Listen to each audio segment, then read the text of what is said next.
Bom dia, primeiro ano. Sejam bem-vindos à nossa aula de biologia. Espero que estejam todos bem. Pessoal, hoje nós vamos continuar falando aí de protozoários e iniciar algumas doenças causadas por protozoários, que são chamadas de protozooses, ou então simplesmente doenças causadas por protozoários.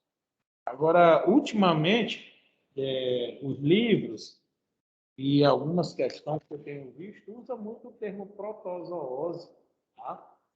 Começou com o termo virose, né? Depois bacteriose, protozoose, tá? A protozoose são aquelas patologias, doenças ocasionadas por protozoários. Protozoários que nós já discutimos aí a estrutura de alguns deles, tá? Falta, acredito que não falta mais falar de nenhum dos grupos. Quem tem anotação, eu gostaria de perguntá-los aí na casa, vocês estão, se nós trabalhamos quantos grupos de protozoários, para a gente ficar todo mundo uniforme, falando a mesma língua aqui na aula remota. Os grupos que nós trabalhamos foram os que eu estou digitando aqui, ó. Professor, bom dia. Na última aula, o senhor falou sobre os ciliados, os flagelados e os protozoários. Aí o senhor falou que ainda faltava falar sobre mais dois grupos. Obrigado, Ana Luísa, pela gentileza. Então, justamente isso que eu vou mostrar para vocês aqui do remoto agora, tá? Com relação a quais são esses outros dois grupos. Nós vamos trabalhar aqui, nós vamos mostrar. Esse eu tenho aqui. Olha aqui, ó. Me diga uma coisa, aparece para vocês aí o slide ou não? Tá aparecendo. Está aparecendo, tá? Sim, só não tá em tela cheia. Não está em tela cheia, verdade. Deixa eu conseguir falar. Ó, essa tabela ela não está muito boa, mas acredito que dê para ver. Não sei se você está no telefone celular, vai ter uma pequena dificuldade. Então, aqui é a classificação de 6 filos, né? Alguns autores podem considerar até 20, quando você junta aí com os filos de algas, é isso? E alguns outros protozoários. Vou pegar o microfone aqui que está distante. Então, ó, tenho, pelo que eu conversei com vocês, ó, nós falamos aqui dos risópodes, né? Risópoda, chamado de sarcodinhos, que são as amebas, né? Célula flexível, sem estrutura de sustentação, locomoção e captura de alimento por meio de pseudópodes, tá? Pseudópodes grandes. E aí falamos de algumas espécies, de proteus, e a parasita que causa amebíase, não é isso? Mais tarde nós vamos falar um pouquinho mais dessa doença. Depois nós falamos bem aqui também desse grupo, com certeza, ó. Nós chamamos de apicomplexa, ou apicomplexos, ou então simplesmente de esporozoários. Tá? Na anotação é necessário você ver se eu usei o termo apicomplexa também. Se não tiver, você coloca próximo aí a esporozoário, para te dar mais essa nomenclatura científica que nós estamos trabalhando. Aí nós dissemos que eles não apresentam estrutura de locomoção, possuem alguma fase da vida uma estrutura chamada de complexo apical, e essa estrutura vai facilitar com que ele penetre no hospedeiro ou na célula do hospedeiro. Tá? Todos são parasitas, né? O exemplo é o causador da malária, que a gente vai trabalhar hoje, e o causador da toxoplasmose. Esses são dois protozoários e os porozoários. Depois nós falamos dos flagelados. Vale também pedir que você use esse nome lindo aí também, chamado Zoomastigófora, que também ele é muito cobrado. Tá? E aqui nós temos o maior número de espécies trabalhadas no ensino médio, de parasitas, de protozoários trabalhados no ensino médio, que é justamente os indivíduos portadores dos flagelos. As estruturas de locomoção são flagelos. Tá? E nós temos aí o Trypanosoma cruzi, da doença de Chagas, nós temos as giardíase, que nós vamos falar mais adiante dela. E, por fim, os ciliados, né? Ciliados, onde o nosso grande exemplo foi quem? O paramécio. E esses indivíduos, eles utilizam cílios para se locomover. Beleza? Tranquilo. Então, galera, o que está faltando? Está faltando simplesmente a gente falar desses dois grupos aqui, ó. Actinópoda e foraminífera. Tá? Então, actinópoda e foraminífera, eu quero primeiro que você perceba que eles se locomovem utilizando a mesma estrutura de locomoção que um grupo aí. Qual é o grupo?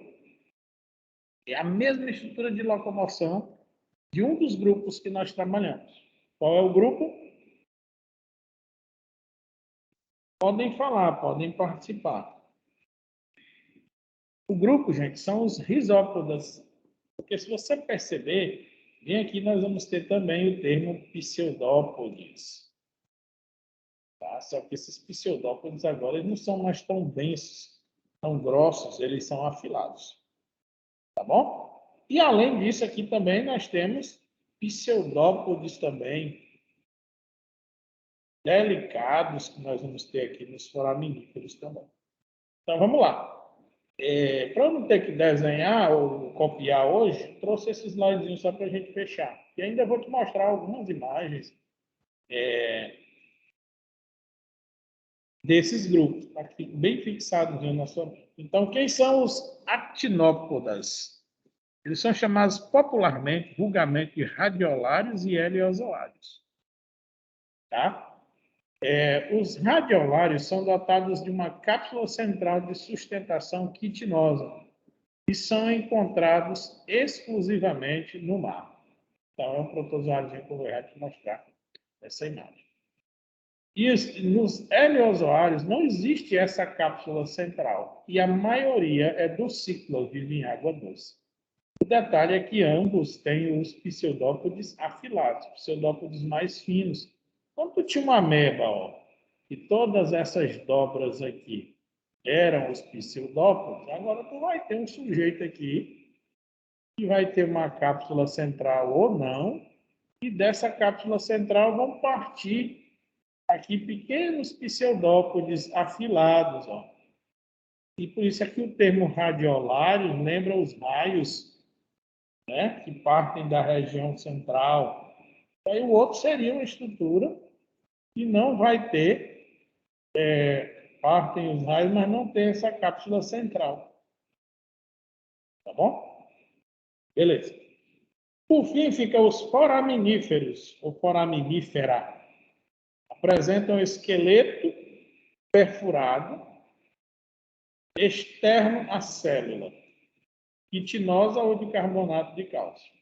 Pseudópodes projetam-se pelos furos da carapaça, e a maioria é marinho. Ele já vai ter uma carapaça aí quitinosa, né? Que está externa à célula dele, uma estrutura de proteção.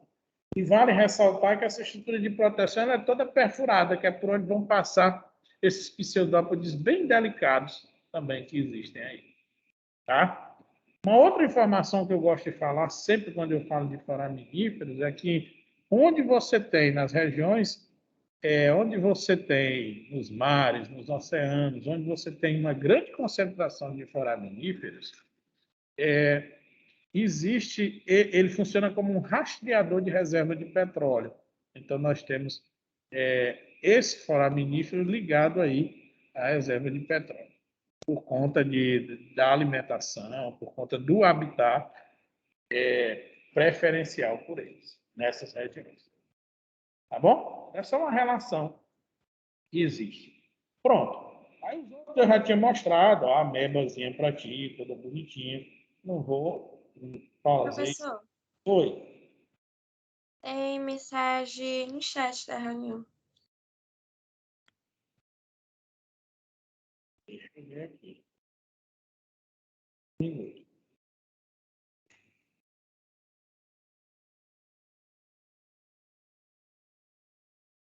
A Lilian disse que na turma B o senhor deu 3 tipos e copiou só o título dos esporozoários. Pronto, Lilian. Obrigado. Eu vou já falar retomar os esporozoários. Muito obrigado. Tá? Os esporozoários, Lilian, são os protozoários. Deixa eu chegar bem aqui neles. Ainda bem que eu trouxe o slide. Eu já estava pensando que ia ter essa disparidade mesmo. Tem uma turma que a gente flui melhor, tem outra que não. Está aqui, ó. Isso aqui nós falamos sobre os rizópodas. Voltou aí para vocês, estão vendo?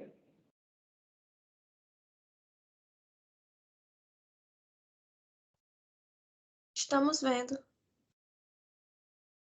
Aqui nós temos, ó, os radiolários e os heliozoários, tá bom?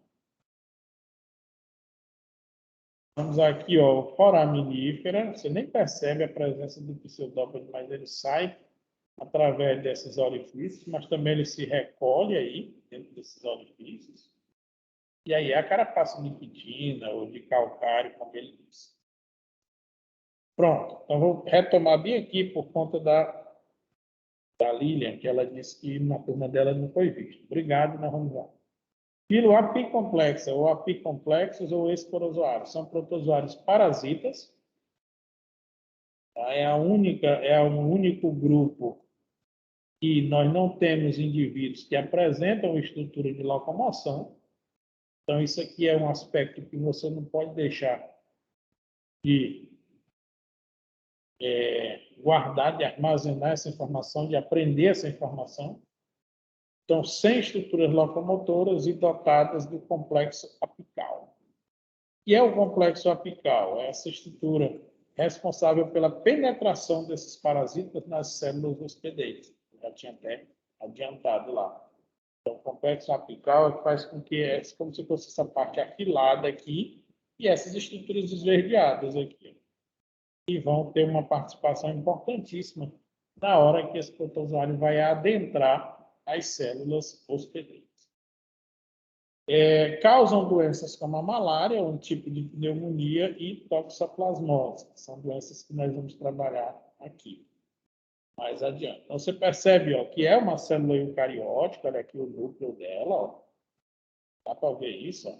Dá para você ver o retículo endoplasmático rugoso que nós estudamos, né? Dá para você perceber também o retículo liso. Essas vesículas aqui pode ser lisossomo, pode ser peroxissomo, não dá para eu afirmar. Dá para você perceber também a presença de quem? O complexo golgiense, bem como nós temos também a presença das mitocôndrias aqui, ó. Então, é uma célula já muito semelhante com a célula animal, apresenta uma semelhança muito grande. Só que esses indivíduos são unicelulares. É tão tal que eu já havia dito aos senhores e às senhoritas que esse grupo, no passado, ele participou do reino animal, né? O termo protozoário quer dizer primeiros animais. Só que por conta da unicelularidade, ele foi retirado. Tranquilo, Lilian? Então, foram só essas características gerais que nós discutimos com relação aos esporozoários. E aí, agora eu fechei com os heliozoários, radiolários e foraminíferos. Bom? Então, quero e preciso que você tenha um conhecimento sobre esses 6 grupozinhos que nós trabalhamos. Tranquilo? Posso seguir? Aqui um flagelado, isso aqui tudo foi aquilo que eu anotei em sala, tá? Aquelas informaçõezinhas que eu anotei em sala, anotei o tipo de doença e aí por diante. E nós temos quem? Um ciliado, não é isso? Ó? Cilióforo, um ciliadozinho. Qual é a característica que o professor Márcio chamou muita atenção? Esse indivíduo, ele tem, ó, 2 núcleos, né? Uma célula binucleada, e que esse núcleo pequeno aqui, ele participa de um processo de reprodução sexual chamado de conjugação. Ó, pronto. Agora, esse pontinho bem aqui, eu não falei especificamente para vocês e acho extremamente necessário comentar, tá bom? A reprodução dos protozoários. Alguém aí suspeita como é que um protozoário se reproduz? Será, galera, que o protozoário faz os dois tipos de reprodução? E como isso acontece? Eu estou provocando vocês aqui para ver se alguém me dá um retorno, me dá um feedback com relação a isso. O que vocês acham? Falem aí, por favor, queria ouvi-los. Eu acho que eles só fariam a assexuada por meio da divisão celular. Só faz segundo a Ana Luísa, né, Ana Luísa? Ela acha que eles só fazem reprodução assexuada. Alguém tem outro comentário? Alguém tem outra colocação? Certo? Então, Eu concordo com a Ana Luísa. vocês vão ver que tem mais coisa. Porque às vezes a gente não imagina, mas que esses seres unicelulares eles são capazes de realizar. Então, primeiro, reprodução assexuada. Meus alunos são sabedores que a reprodução assexuada ela produz clones, indivíduos geneticamente iguais aos progenitores. É isso, cópias idênticas. Então, a reprodução assexuada ela nada mais é do que um processo de clonagem natural. É isso que a natureza realiza. Pronto. E a maioria dos protozoários reproduz-se assexuadamente por divisão binária. A célula cresce até determinado tamanho e divide-se ao meio. Vale ressaltar, turma, que antes dela crescer e se dividir ao meio, é necessário que aconteça a duplicação nuclear. Tá? Muito cuidado, porque às vezes o cara fala de reprodução assexuada da bactéria e a reprodução assexuada de um protozoário ou de uma alga unicelular. E ele vai utilizar o mesmo raciocínio, que é um indivíduo se dividir em dois.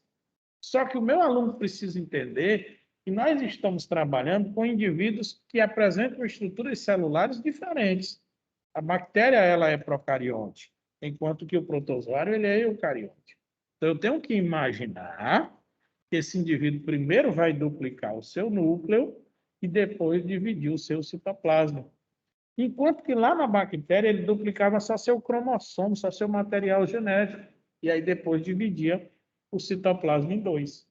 Há uma diferença muito grande, porque o núcleo é uma estrutura mais complexa, tá bom? Tem que duplicar nucleolo, tem que dividir a carioteca, que é a membrana do núcleo. Então, tem que imaginar a situação acontecendo. Alguns podem se reproduzir assexuadamente por divisão múltipla. E agora, professor, o que é isso? Nesse caso, a célula multiplica seu núcleo diversas vezes por mitose antes de se fragmentar. Olha aí como a coisa mudou. Eu tinha aqui, digamos, um protozoário flagelado. Aqui o meu protozoáriozinho flagelado. Foi o que ele fez, professor Carlos? Ele, meu querido aluno. Ele, ó. Aqui o meu protozoáriozinho flagelado. Ele duplicou o núcleo. Tá certo? E em seguida, ele dividiu o seu citoplasma. Tá bom? Aqui, ó.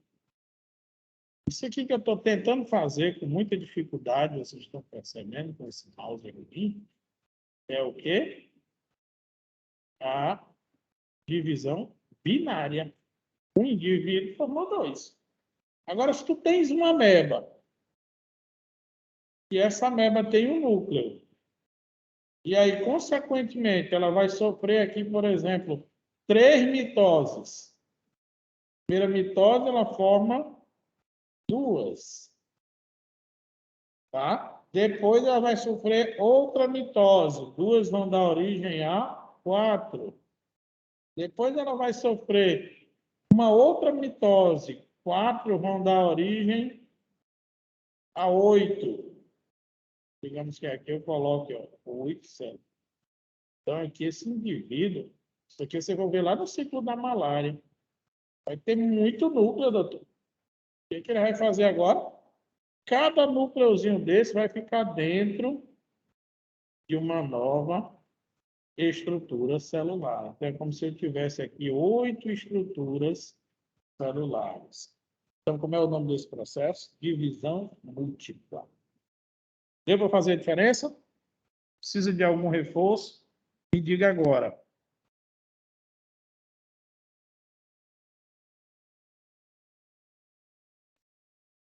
Sexual. Tá aí. Desmistificando, mostrando que nós temos reprodução sexual. Indivíduos de sexos diferentes fundem-se e formam um zigoto. Veja que sexo aí está entre aspas.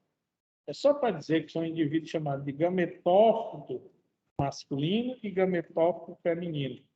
Tá? Mas eles não chegam a ser chamados de machos e fêmeas. Tá bom? Então, eles se fundem, formando um zigoto, que posteriormente passa por meiose, originando indivíduos haploides geneticamente recombinados.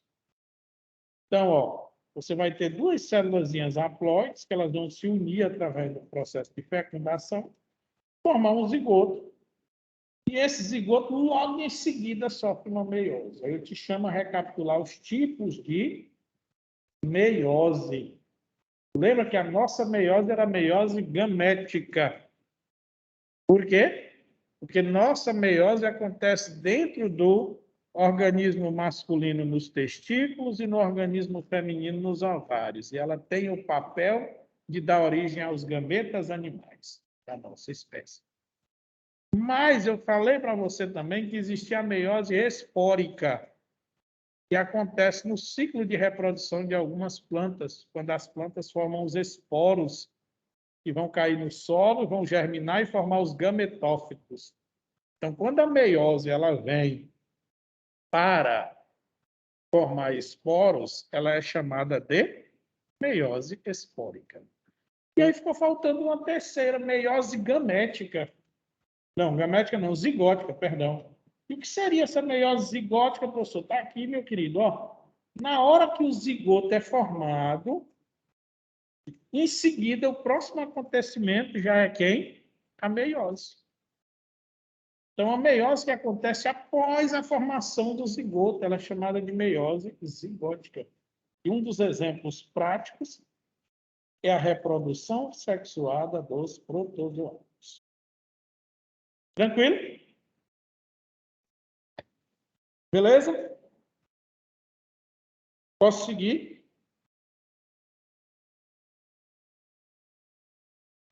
Pode sim, professor. Tudo tranquilo? E ainda tem outra aqui, ó. Paramécios apresentam um processo sexual elaborado, denominado conjugação. Dois indivíduos sexualmente compatíveis se unem através de uma ponte citoplasmática. O micronúcleo de cada um se divide em 4 por meiose. Tá? 3 deles se degeneram, são destruídos. O micronúcleo restante duplica-se e um deles é transferido para o parceiro. Tá? Os protozoários se separam, os micronúcleos fundem-se com o macronúcleo. Aliás, os micronúcleos se fundem e o macronúcleo degenera-se. Por diversas divisões mitóticas e degenerações nucleares, restam 2 micronúcleos. Bom, então, isso aqui é um processo que eu vou te mostrar numa imagem depois. É justamente para mostrar que também é chamado de reprodução sexuada do tipo conjugação. Só que toda vez que o cara falar nisso em protozoário, ele vai falar apenas nos ciliados. Por quê? Porque o paramécio é um protozoáriozinho ciliado. Tranquilo, meu povo? Beleza. Printaram aí isso aí? Posso seguir? Pode sim, professor.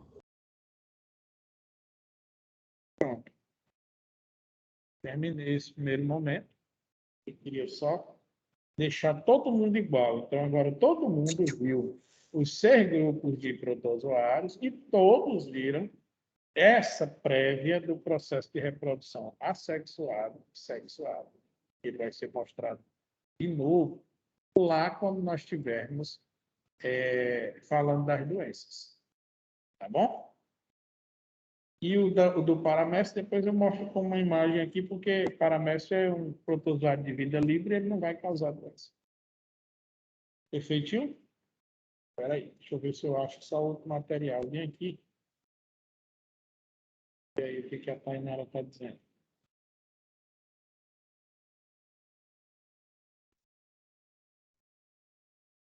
Pronto, a Maria Eduarda botou aqui. Eu não vi, viu, Maria Eduarda? É justamente isso. Pode fazer 2 tipos de reprodução. A Tainara está perguntando quais são os assuntos desse simulado. Tainara, os assuntos pré-definidos, pode até ser que ainda tenha alguma alteração, para a gente conversar com o restante da equipe. São fungos, né, bactéria, protozoário, aliás, vírus, bactéria, protozoário e fungo. Tá bom? Então, na verdade, um finalzinho do capítulo do caderno 3 e o 4. Certo?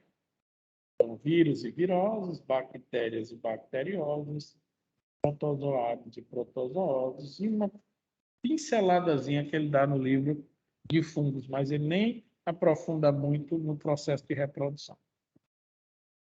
Tranquilo? Mas se eu tiver tempo, eu mostro. Bora lá, deixa eu ver aqui se eu acho.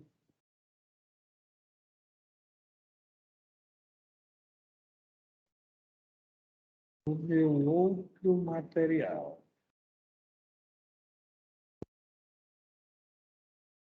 Só um minuto.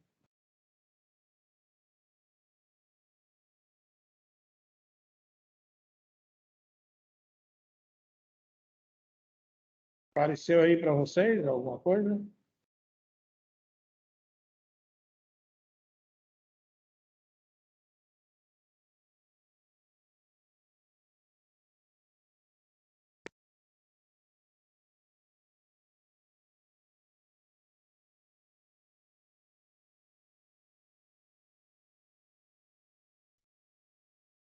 Só um minuto.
E agora, meu povo?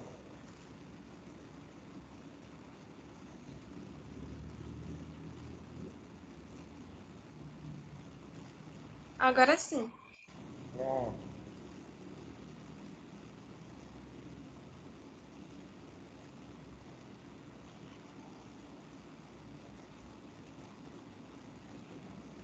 Está aparecendo aqui o negócio de uma legenda.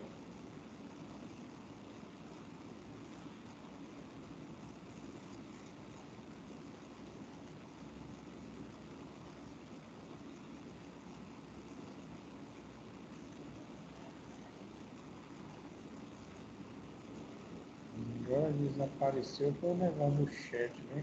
Voltou. Pronto. Pronto. Estão vendo aí, né, turma? Protozooses. Então, nós vamos estudar agora algumas protozooses. É interessante que você esteja com o seu material do Bernoulli aí. Tá? Porque a riqueza de informações dele é bem maior do que as informações contidas no slide. Então, a leitura ela é imprescindível, tá bom? Então, ó, isso aí vai estar, sabe onde?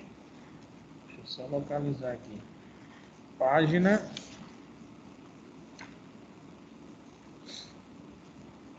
Veja que eu caracterizei muito mais. A doença de Chagas, ela está aí na página 39, que é a nossa primeira doença.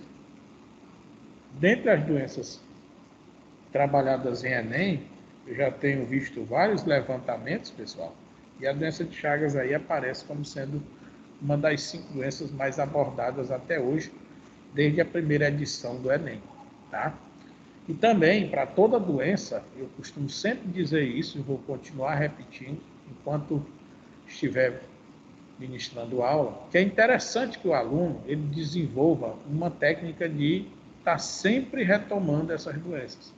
De que maneira, professor? Faz uma tabela, desenvolve aí uma estratégia para que você sempre veja como é que ocorre a contaminação de determinada doença, tá? Como é que essa doença se manifesta, ou seja, quais são os sintomas que ela vai apresentar na espécie humana. Depois disso, tratamento, se existe tratamento, como é esse tratamento. E talvez mais importante do ponto de vista do Enem, não estou falando de outros vestibulares, mas do Enem, é o que a gente chama de profilaxia. O que seria essa profilaxia? São as medidas preventivas, é a prevenção. Como é que você vai se prevenir de determinada doença? Tá bom? Principalmente a questão contaminação e prevenção. Tá certo? É muito cobrado mesmo. Então tá aí, ó. A doença de Chagas é uma doença típica da América Central e América do Sul, tá aí dizendo, né, no início do nosso livro. Foi descoberta pelo médico brasileiro chamado Carlos Chagas, em 1909. Mais de um século após sua descoberta, a doença de Chagas ainda é considerada uma das principais endemias da América Latina, devido ao seu elevado impacto social e econômico. Então, isso são palavras do material do Bernoulli. E aí, nós temos aqui como agente etiológico. Tá? Qual seria o agente etiológico dessa doença? Aqui está com 2 S, mas é só um. Trypanosoma.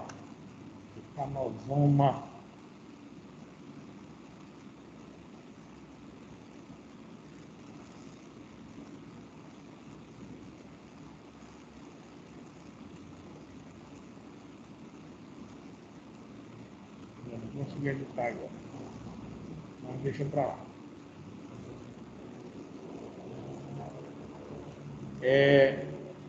Voltou, meu povo?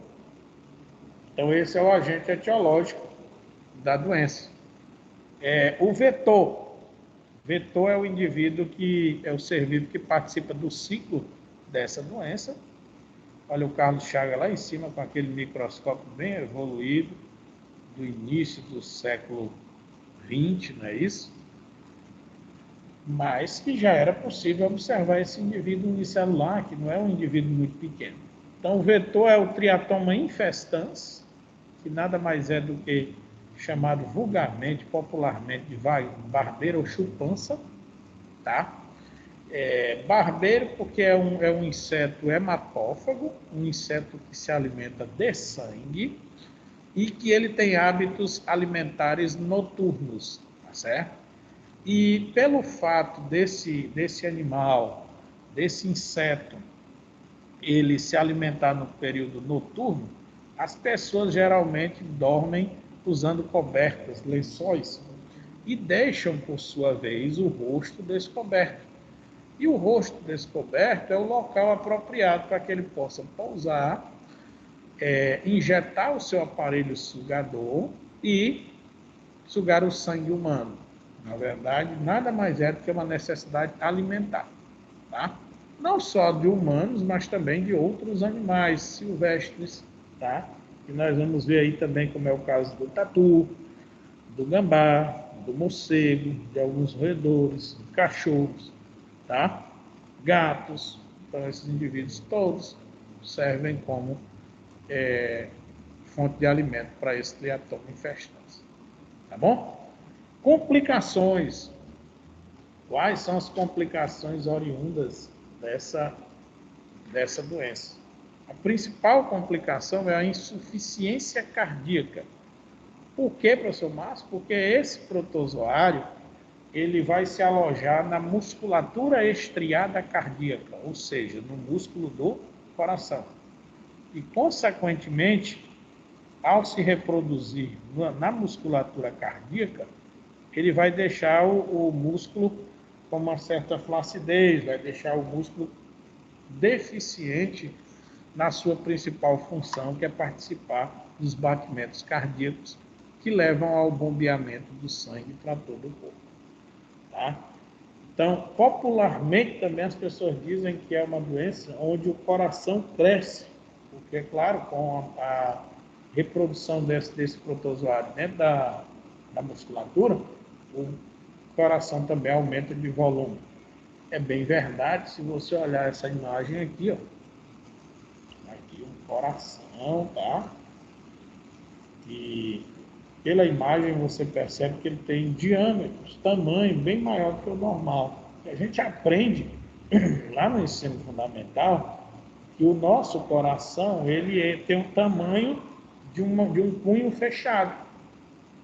Não é isso? Nosso punho fechado. Então, aí ele está bem grande. Tá bom? Falei aí do agente etiológico, né?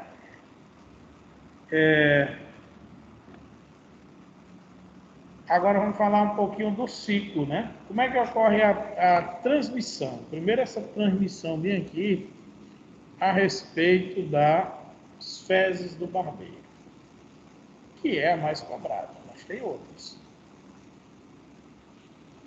Essas casinhas aqui, ó, que são casas chamadas de pau a pique, e que aqui no Nordeste, no Cerradão, é chamada de casa de taipa.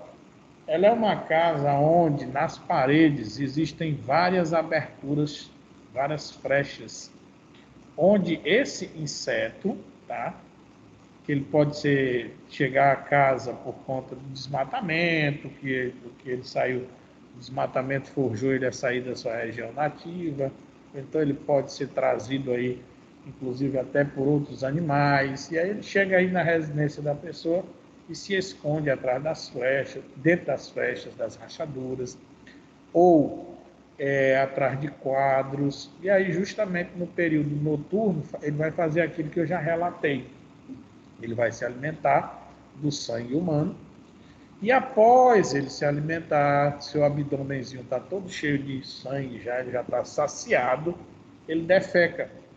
E ao defecar, se este inseto estiver infectado, ele vai liberar, juntamente com suas fezes, o protozoário chamado Trypanosoma cruzi. Este protozoário, se o sujeito tivesse acordado, lavasse o rosto tranquilamente, ele não iria contaminar ele nunca. Onde é que está o problema? O indivíduo está sonolento, dormindo. Geralmente os animais, os insetos hematófagos, quando ele aplica, injeta o aparelho sugador na sua pele, ele tem também uma substância que vai junto com esse aparelho sugador, anestésica, para poder ele ter a oportunidade de se alimentar ao máximo do seu sangue ou de outro animal. Quando ele retira esse aparelho sugador, essa substância anestésica ela vai ter uma duração curta. Logo, logo o sujeito vai sentir um mal-estar, uma coceira, uma dor, seja o que for. E aí ele vai levar a mão. Ele leva a mão ao rosto, ele vai passar a mão sobre as fezes desse barbeiro, que também não são muitas, né? Porque é um percevejo de tamanho pequeno. E aí ele esfrega essas fezes no orifício da picada e a partir daí os protozoários contaminam a sua corrente sanguínea e vão se alojar em órgãos como coração, fígado e intestino, causando aí o mal de Chagas ou doença de Chagas. Tá bom? É bem verdade, eu não posso deixar de dizer a você, que o sujeito pode muito bem contaminar a mão com as fezes do barbeiro e levar essa mão contaminada à boca e aos olhos, que também é uma via de contaminação. Não só as fezes penetrando através do orifício da picada. Ok? Outra coisa que precisa ser observada é justamente a transmissão através das transfusões sanguíneas. As transfusões sanguíneas também. A transmissão através da doação de órgãos, apesar de não estar aí, mas o órgão ele precisa ser investigado, o paciente também, saber se tem alguma doença nesse sentido. A transmissão congênita de mãe para o feto e a transmissão através de alimentos. Que alimentos são esses, professor Márcio? A questão do açaí, que aqui está, ó. O açaizinho. O açaí faz-se a polpa. Vai lá que no momento de fazer a polpa tem um bichinho desse infectado que foi no meio lá. E aí ele foi triturado junto, consequentemente. Você tem aí a contaminação.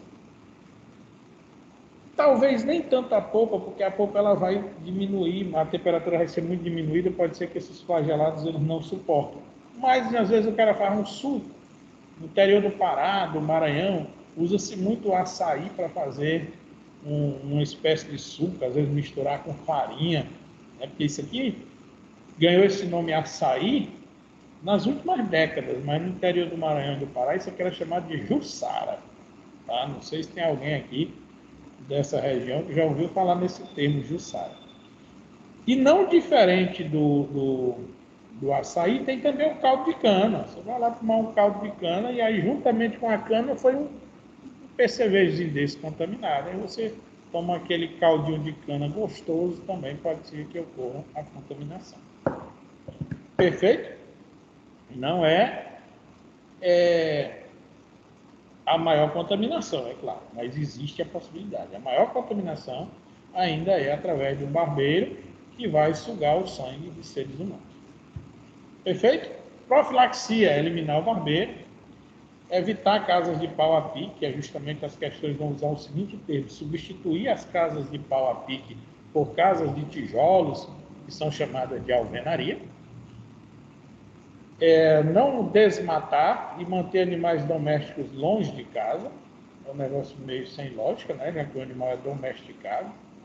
Tá? Mas isso ele não está se referindo ao animal doméstico urbano, e sim ao animal doméstico das regiões interioranas. E os cuidados com os alimentos. Então aí nós temos alguns aspectos com relação à doença de Chagas. Alguma pergunta, senhores e senhoritas? Aí, ó,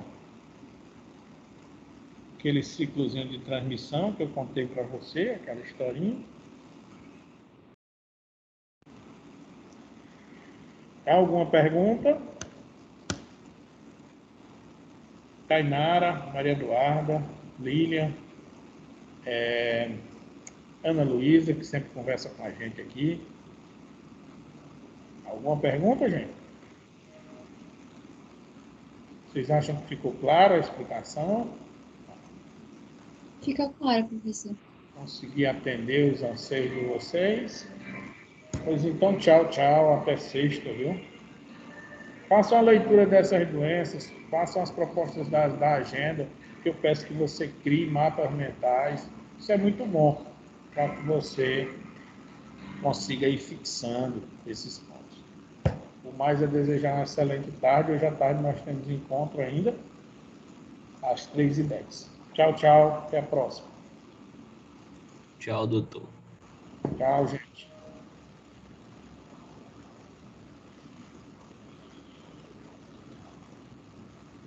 Tchau, Luana.